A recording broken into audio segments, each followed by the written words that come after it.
মাননীয় মুখ্যমন্ত্ৰী মহোদয়, মাননীয় শিক্ষামন্ত্ৰী মহোদয়, এই ভিডিঅ'টো আমাৰ লখিমপুৰ জিলাৰ বিহপুৰীয়া সমষ্টিৰ য'ত অমিয় ভূঞা ডাঙৰীয়া বিধায়ক, এই বিহপুৰীয়া সমষ্টিৰ বিহপুৰীয়া শিক্ষাখণ্ডৰ অন্তৰ্গত ৰূপকোঁৱৰ মধ্য ইংৰাজী বিদ্যালয়। এই বিদ্যালয়খন সুদীৰ্ঘ কাল এই বিদ্যালয়খনত শিক্ষকসকলে বিনা বেতনে শিক্ষকতা কৰি আছে আৰু অত্যন্ত দুখৰ কথা, এই বিদ্যালয়খনত আগতে এওঁলোকে FA পাইছিলে, তাৰপিছত এওঁলোকৰ মিড ডে মিল পাইছিলে, ইউনিফৰ্ম পাইছিলে ছাত্ৰ ছাত্ৰীসকলে। কিন্তু এই ছাত্ৰ ছাত্ৰীৰ মুখৰ পৰা 2021 চনত এই ছাত্ৰ ছাত্ৰীসকলৰ যি দুপৰীয়া আহাৰখিনি শিক্ষামন্ত্ৰী মহোদয়ে কাঢ়ি লৈছে বা এই চৰকাৰখনে কাঢ়ি লৈছে।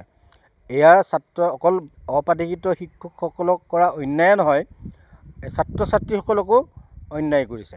গতিকে আমি মাননীয় মুখ্যমন্ত্ৰী মহোদয় আৰু মাননীয় শিক্ষামন্ত্ৰী মহোদয়, অসমৰ ৰাইজ, শৈক্ষিক দিশত সচেতন ব্যক্তিসকল সকলোকে দৃষ্টিগোচৰ কৰিব বিচাৰিছোঁ। চাওক যে এই শিক্ষানুষ্ঠানবিলাকে সুদীৰ্ঘকাল বিনা বেতনে শিক্ষকতা কৰাৰ পিছত এই শিক্ষানুষ্ঠানবিলাকত শিক্ষকসকলৰ আজিকো প্ৰতি আমি কোনো ন্যায় পোৱা নাই।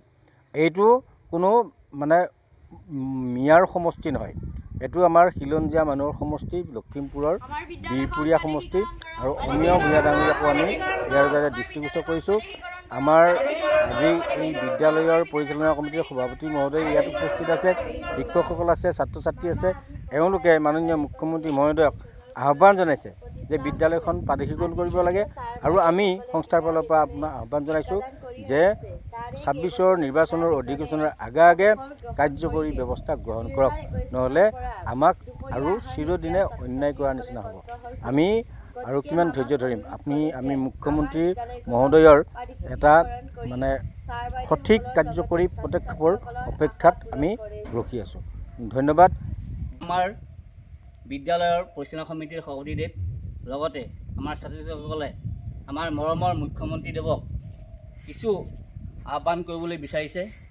গতিকে আজি প্ৰথমতে আমাৰ বিদ্যালয়ৰ পৰিচালনা সমিতিৰ সভাপতিদেৱ শ্ৰী অৰুণ ফুকন দেৱক কি আহ্বান কৰিব তেওঁক জনাবৰ কাৰণে অনুৰোধ কৰিছোঁ। সন্মানীয় অসমৰ মুখ্যমন্ত্ৰী ডাঙৰীয়া আৰু লগতে শিক্ষামন্ত্ৰী ৰমেশ পেগু ডাঙৰীয়াই আমাৰ লখিমপুৰ জিলাৰ বিহপুৰীয়া সমষ্টিৰ অন্তৰ্গত কেন্দুগুৰি ৰূপকোঁৱৰ মধ্য ইংৰাজী বিদ্যালয়খন 2004 চনত স্থাপন কৰা হৈছিলে আৰু 2006 চনত ৰিকগনাইজ হৈছিলে আৰু সেই তাৰিখৰ পৰা আজি 2026 চনৰ পালেহি, আজিলৈকে চৰকাৰে কোনো পদক্ষেপ লোৱা নাই। গতিকে আমি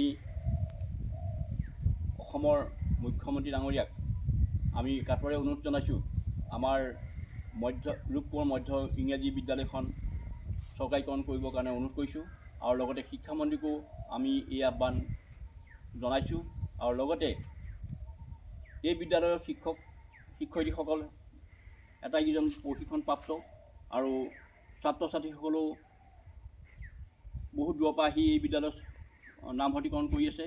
গতিকে আজি 2021 চনৰ পৰা এই বিদ্যালয়ত মধ্যাহ্ন ভোজনটো আজিলৈকে দিয়া নাই, সেই ক্ষেত্ৰত যথেষ্ট অসুবিধা হৈছে আৰু বিদ্যালয়খন আমি কাটৰে অনুৰোধ কৰিছোঁ যে অতি সোনকালে প্ৰাদেশিকৰণ কৰিবৰ কাৰণে অনুৰোধ জনাইছোঁ।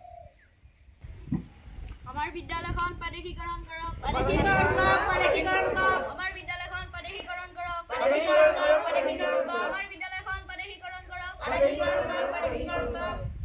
মামা, আমি পঢ়া এই বিদ্যালয়খন 2004 চনৰ পৰা প্ৰতিষ্ঠা হৈ আজিলৈকে ছাৰ বাইদেউসকলে বিনা বেতনে শিক্ষাদান কৰি আহিছে। তাৰে কেইবাজনো বিনা বেতনে অৱসৰ গ্ৰহণ কৰিলে। 2021 চনৰ পৰা দুপৰীয়া আহাৰ নিদিয়া ছাত্ৰ ছাত্ৰীসকলে কষ্ট হৈছে।